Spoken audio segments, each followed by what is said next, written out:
हम हमेशा उन चीजों के पीछे भागते रहते हैं जो हमारे पास नहीं है। हम भविष्य में उन्हें पाने के लिए लगातार प्रयास करते रहते हैं, लेकिन हम यह भूल जाते हैं कि जिस चीज को पाने का हम प्रयास कर रहे हैं उसके कारण हमारा वर्तमान दुखी हो रहा है। हमारे वर्तमान की सारी खुशियां हमसे छिन रही हैं। चलिए इसे एक बौद्ध कहानी के माध्यम से समझते हैं। इस कहानी में आप ये समझ पाएंगे कि किस प्रकार आपका जो वर्तमान है वही सर्वश्रेष्ठ समय है। इस समय को आपको भरपूर ढंग से जीना चाहिए, क्योंकि ये समय जो आज आपके पास है वो दोबारा नहीं लौटने वाला। बहुत समय पहले की बात है। एक नगर में एक बहुत ही गरीब व्यक्ति रहता था। वह जब भी किसी धनी व्यक्ति को देखता तो वह मन ही मन बड़बड़ाने लगता और कहता, हे भगवान, तूने मुझे इतना गरीब क्यों बनाया? इन अमीर व्यक्तियों को देख, ये लोग कैसे धन से खेल रहे हैं, जीवन का आनंद ले रहे हैं, और एक मैं हूं जो हर रोज एक एक पैसे के लिए तरस जाता हूं। मेरे पास तो फूटी कौड़ी तक नहीं है और ये लोग पैसे उड़ा रहे हैं। हे भगवान, मुझे भी अमीर बना दे। एक दिन वह व्यक्ति इसी तरह बड़बड़ा रहा था। तभी उसके पास से एक बौद्ध भिक्षु गुजर रहे थे। उन बौद्ध भिक्षु ने उस गरीब व्यक्ति की सारी बातें सुन ली और तभी वो बौद्ध भिक्षु उस व्यक्ति से कहते हैं, क्या बात है भंते, तुम इतने परेशान क्यों हो? तुम इतने दुखी क्यों लग रहे हो? क्या कोई पीड़ा है? तभी वह व्यक्ति कहता है, हे गुरुवर, मैं बहुत दुखी हूं, मैं बहुत गरीब हूं, मेरे पास तो खाने तक के लिए पैसे नहीं बचते। मैं एक एक पैसों के लिए तरस जाता हूं। इस दुनिया में मेरा कोई नहीं। मैं सुखी होना चाहता हूं। मुझे सुखी होना है, मुझे अमीर होना है। हे गुरुवर, क्या आप मुझे कोई ऐसा उपाय बता सकते हैं जिससे मैं जल्द से जल्द अमीर हो जाऊं और मेरे पास किसी चीज की कोई कमी ना रहे? उस व्यक्ति की यह बात सुनकर उन बौद्ध भिक्षु ने उस व्यक्ति की तरफ ध्यान से देखा और फिर उस व्यक्ति को कहते हैं, भंते, तुम मेरे साथ चलो। इतना कहकर वो बौद्ध भिक्षु उस गरीब व्यक्ति को एक अमीर व्यक्ति के घर ले गए। उस अमीर के घर को देखकर उस गरीब व्यक्ति की आंखें फटी की फटी रह गई। उस गरीब व्यक्ति ने उन बौद्ध भिक्षु से कहा, हे गुरुवर, इतना अमीर होने के लिए तो मैं कुछ भी कर सकता हूं। यदि मेरे पास इतने पैसे हो तब तो क्या ही बात, इस घर में तो कितना आनंद आता होगा। तभी वो बौद्ध भिक्षु मुस्कुराने लगे और उस गरीब व्यक्ति से कहते हैं, भंते, इसीलिए तो मैं तुम्हें यहां पर लाया हूं। इतना कहते हुए वह बौद्ध भिक्षु उस व्यक्ति को उस घर के मालिक के पास ले जाते हैं और उस अमीर व्यक्ति से कहते हैं, भंते, तुम्हारे पास तो इतनी धन दौलत है, इतना बड़ा घर और सारे ऐशो आराम है, क्या तुम सुखी हो? तभी वह धनी व्यक्ति थोड़ा सा मायूस होकर उन बौद्ध भिक्षु से कहता है, हे गुरुवर, कैसा सुख? केवल धन दौलत होने से सुख तो नहीं आ जाता। मैं तो जन्म से ही अंधा हूं और एक अंधे के जीवन में सुख कैसे हो सकता है? सुखी तो वे लोग हैं जिनके पास आंखें हैं, जो लोग इस संसार को देख पा रहे हैं, इसकी खूबसूरती को आंख भर के निहार पा रहे हैं। हे गुरुवर, मैं तो बस इतना ही चाहता हूं कि केवल मुझे कुछ पलों के लिए ही सही, लेकिन इस संसार को देखने का अवसर प्राप्त हो। मैं कम से कम एक बार अपने माता पिता, अपने रिश्तेदारों को देख सकूं, और इसके लिए चाहे मुझसे मेरी कोई पूरी दौलत ही क्यों ना ले ले, मैं देने के लिए तैयार हूं। मैं इतना दुखी हूं जितना दुखी और कोई नहीं हो सकता। हे ईश्वर, आपने मुझे अंधा क्यों बनाया? तभी उन बौद्ध भिक्षु ने उस गरीब व्यक्ति की ओर इशारा करते हुए कहा, भंते, तुम्हारे पास एक बहुत बड़ा अवसर है। यदि तुम चाहो तो केवल अपनी आंखें देकर तुम इस अंधे व्यक्ति की सारी धन दौलत ले सकते हो और उसके बाद तुम भी अमीर बन जाओगे, तुम भी सुखी हो जाओगे। तुम्हें तुम्हारा सुख मिल जाएगा और इस अंधे व्यक्ति को उसका सुख प्राप्त हो जाएगा। तभी वह गरीब व्यक्ति कहता है, नहीं नहीं गुरुवर, आप ये क्या कह रहे हैं? बिना आंखों के मैं अमीर होकर क्या करूंगा? ना बाबा ना, मैं अपनी आंखें नहीं दूंगा। तभी वह बौद्ध भिक्षु उस गरीब व्यक्ति से कहते हैं, एक बार फिर से सोच लो, इतना अच्छा अवसर तुम्हें दोबारा नहीं मिल पाएगा। तभी वह गरीब व्यक्ति कहता है, हे गुरुवर, यदि आपके पास कोई और मार्ग है तो बताइए, अन्यथा मैं अपने घर चलता हूं। तभी वह बौद्ध भिक्षु उस युवक से कहते हैं, ठीक है, यदि तुम अपनी आंखें नहीं देना चाहते तो कोई बात नहीं, हम कोई और रास्ता निकाल लेते हैं। तभी वह बौद्ध भिक्षु उस व्यक्ति का हाथ पकड़ के उसे एक और धनी व्यक्ति के घर ले जा पहुंचे। इस धनी व्यक्ति का घर पहले वाले धनी व्यक्ति से और भी ज्यादा बड़ा था। यह देखकर वह गरीब व्यक्ति कहता है, अरे इतना बड़ा घर, मैंने आज तक इतना बड़ा घर कभी नहीं देखा था।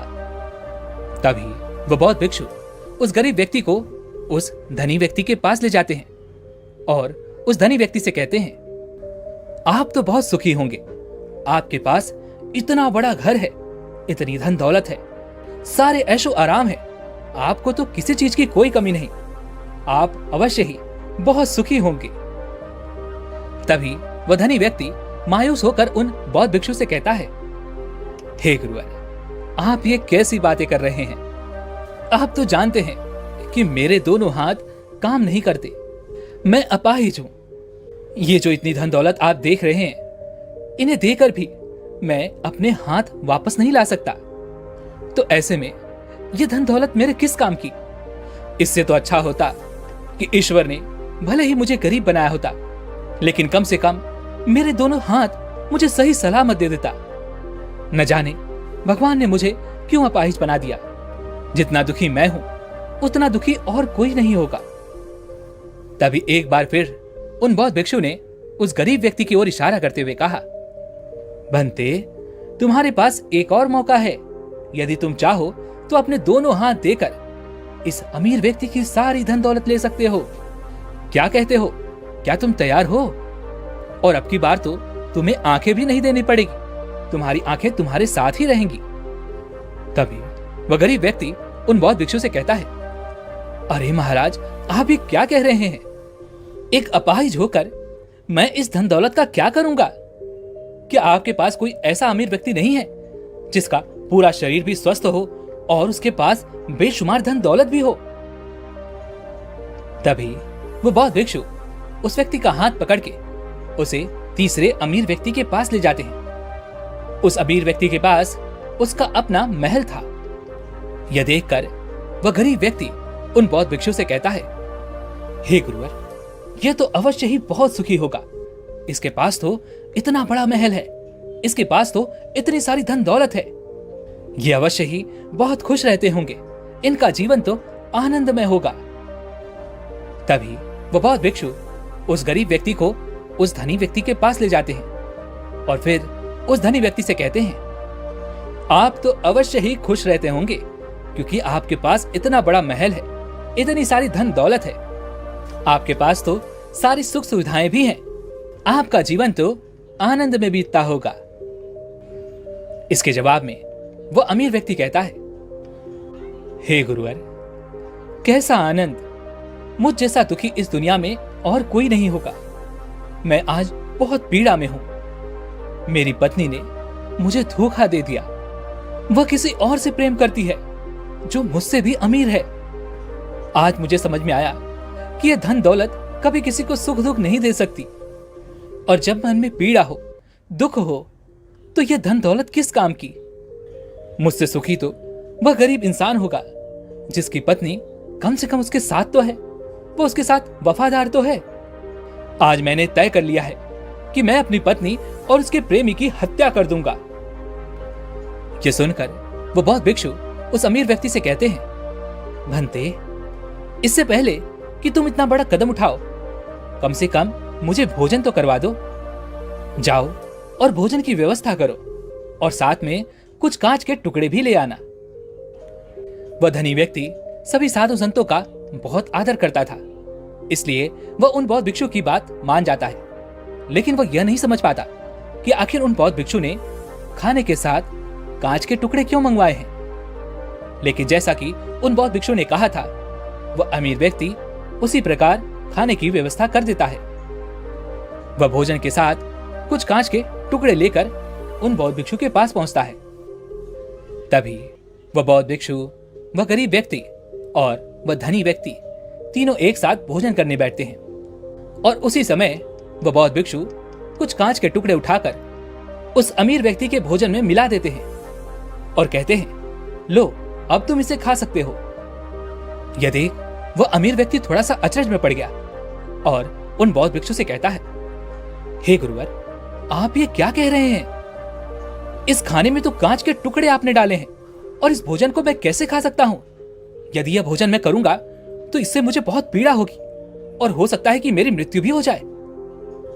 तभी वह बौद्ध भिक्षु मुस्कुराने लगे और उस अमीर व्यक्ति से कहते हैं, भंते, तुम्हें यह बात तो समझ में आ गई, लेकिन तुम्हें यह बात नहीं समझ में आती कि अगर इस भोजन को खाना है तो इस भोजन के कांच के टुकड़ों को तुम्हें निकाल कर अलग करना ही होगा। तभी यह भोजन तुम्हारे खाने योग्य बनेगा और तब यह भोजन तुम्हें कोई पीड़ा नहीं देने वाला, बल्कि तुम्हें सुख ही प्रदान करेगा। इस पर वह अमीर व्यक्ति थोड़ा अचरज में उन बौद्ध भिक्षु से कहता है, हे गुरुवर, आखिर आप क्या कहना चाहते हैं? तभी वह बौद्ध भिक्षु उस अमीर व्यक्ति से कहते हैं, भंते, ऐसे लोग जो कांच के टुकड़ों के समान हैं, यदि तुम उनके साथ चिपके रहोगे तो तुम्हें पीड़ा तो अवश्य ही होगी। जिस प्रकार ये कांच के टुकड़े मिला हुआ भोजन तुम्हें पीड़ा प्रदान करेगा, इसलिए इसका समाधान तो यही है कि तुम इन कांच के टुकड़ों को भोजन से अलग कर दो और जो है उस पर ध्यान दो।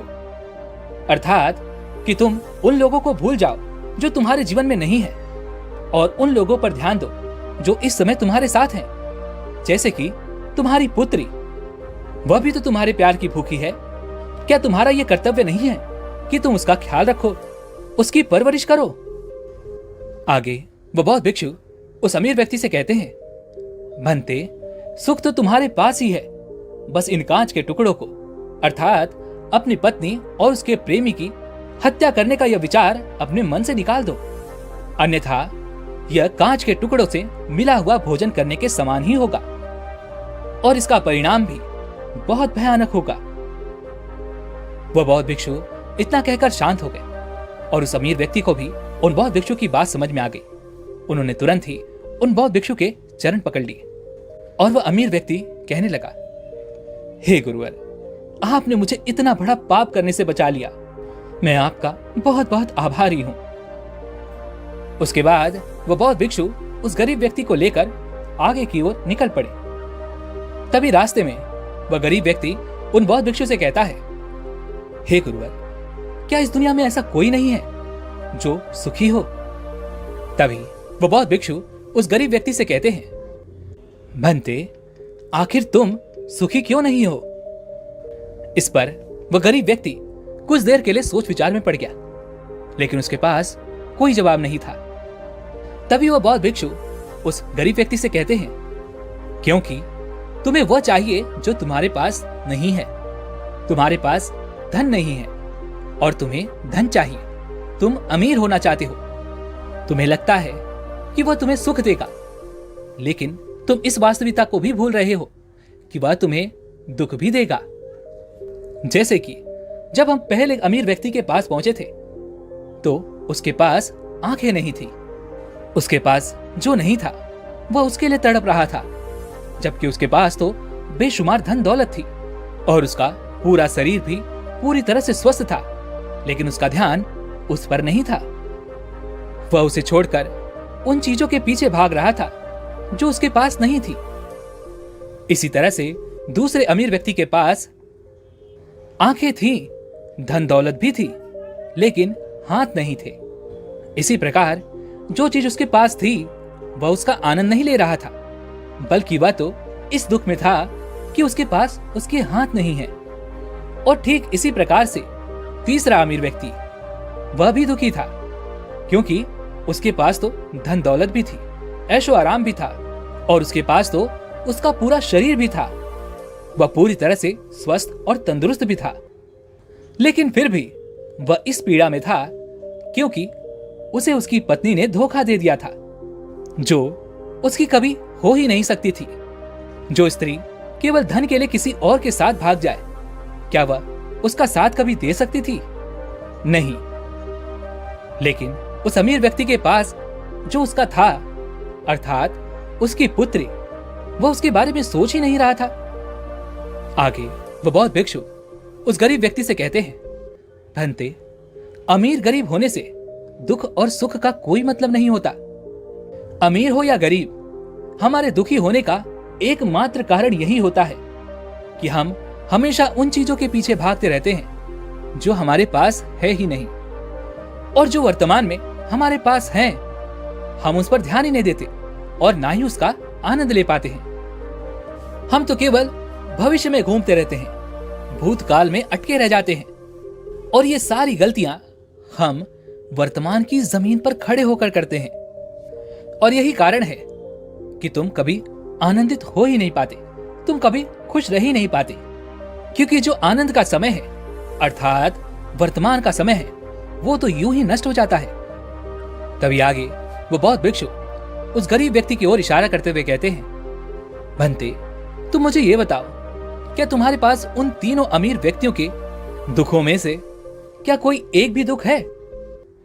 तभी वह गरीब व्यक्ति थोड़ा सोच विचार कर उन बौद्ध भिक्षु से कहता है, नहीं, मेरे पास उन अमीर व्यक्तियों के दुखों में से कोई भी दुख नहीं।